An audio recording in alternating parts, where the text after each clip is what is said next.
I know that prior to encountering the work of Pina Bausch, you described yourself as being disinterested in dance, that you were operating on the assumption that it had nothing to offer you. Well, dance is not appreciated by a huge portion of the population, and so it's not too surprising. But you did have this very, very powerful experience with Pina's work. What brought you to the performance? I didn't want to go. I had no intention to spend a beautiful evening in Venice in the theater instead of walking around eating ice cream or pasta. And my girlfriend insisted. As much as I didn't want to go, after 10 minutes I realized that this was a life-changing event, and I cried my whole evening through, and it couldn't hit me on a more personal level because I was completely unprepared.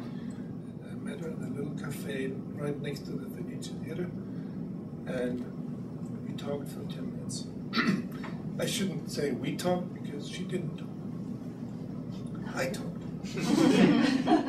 So in this 10 minutes that I had with Pina, I also said in my enthusiasm that eventually we should do a film together. And again, Pina didn't say a thing. She lit another cigarette, smiled a very enigmatic smile, and made me feel quite foolish because I thought she probably thought this was a preposterous idea. And I changed the subject. So when did you raise this idea of making a film with her again? Because next time I saw her in Wuppertal, and she said, as if it had been the other day, that was a year later, you mentioned the idea of a movie. And by then I had seen a number of plays, and the more I had seen, the less I knew how to do this. I have to be a little bit more precise. I didn't just want to make a film with her. I wanted to make a film about her way of seeing. And why her way of seeing was like nobody else's. She would watch and watch and watch. And she would never stop watching, and she would remember and transform what she saw into these magnificent pieces. And I figured there was no use in making a film about her look if I couldn't show the work in a way that represented the magic or this contagious quality that it had. And I, in my despair, went to see lots of dance films, and that there was an imminent problem between dancing and film. I didn't see anything that remotely seemed adequate. So finally, how did you arrive at the time when you were ready to start filming? It took 20 years. Okay. We started in the mid-80s, and for 20 years it became really some sort of running gag between us. I didn't know how to do it. Pina never gave up on me, and she insisted. She's patient. She is very patient. Yeah. I thought I had to find it myself. And I found it in an area where I never looked. I found it in technology, because one day I saw a 3D film. It hadn't even occurred to me. I went because it was a film with a genius title, U2 in 3D. And from the first second on, I knew that was it. This was a eureka. And I called Pina. The credits were still rolling, and I had to shout. I know now. I felt like I was looking at those dancers with the same kind of candor that she must have experienced. They were incredibly generous. You're very right about the presence of these dancers. And they're the ones responsible for the fact that the film exists. I gave up on the film, completely canceled it, called everybody, says the film is not going to be made the day after Pina died. 2 months later, after Pina's death, they started to rehearse these pieces. Pina's look was still on these pieces, and some of the young dancers had been rehearsed by Pina. And who knew when they're ever going to do these pieces again. So we filmed these 4 pieces, which took a long time. And then we didn't have a film, because obviously these 4 pieces would not constitute a movie. And we just jumped back in without much of a concept how to do a film without Pina.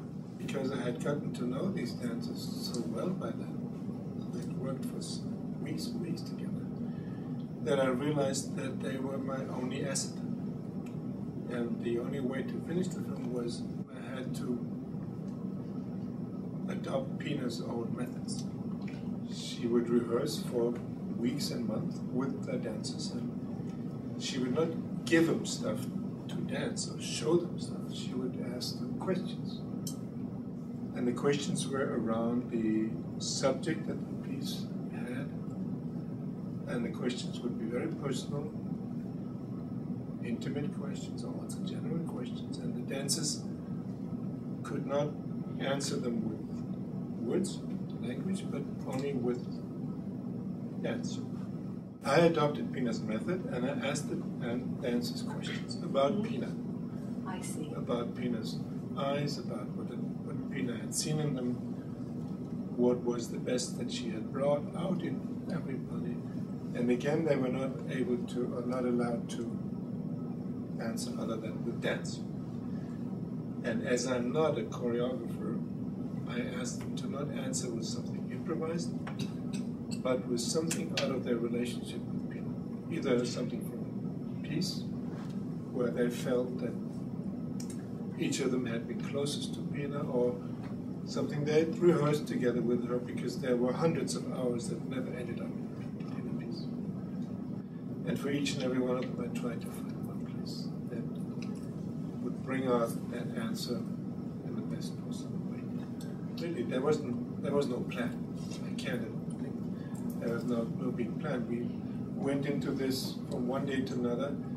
We had to abandon the concept that we had before, so we jump-started it, and then I just slowly, in the course of the work, realized a way to make it, turn it into a movie after all. And it's a difficulty with a documentary if you don't have a thread, and we didn't have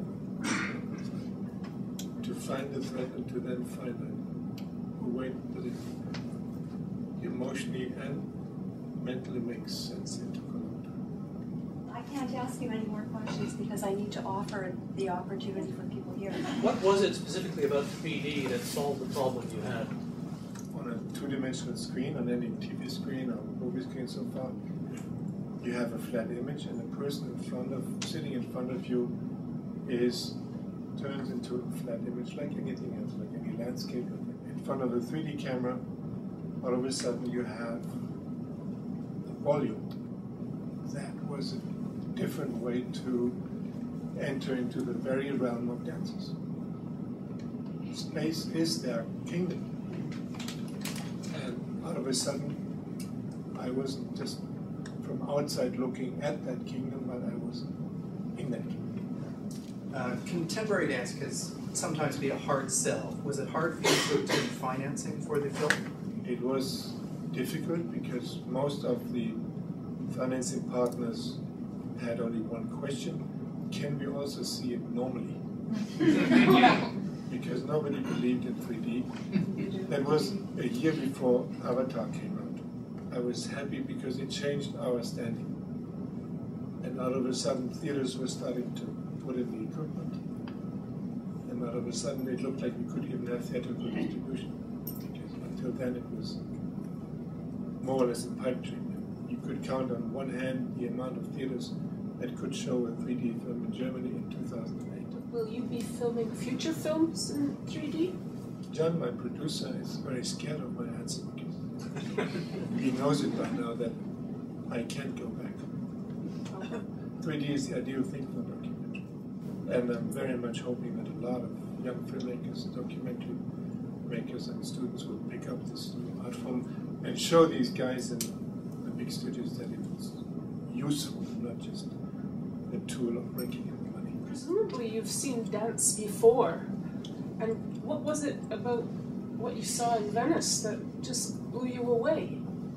Pina said, I'm not interested in how my dancers move. I'm interested in what moves them.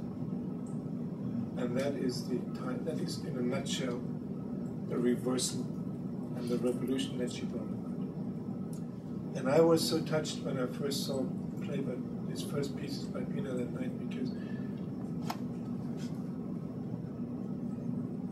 it wasn't aesthetic. It wasn't. I didn't need to know anything about dance in order to be touched.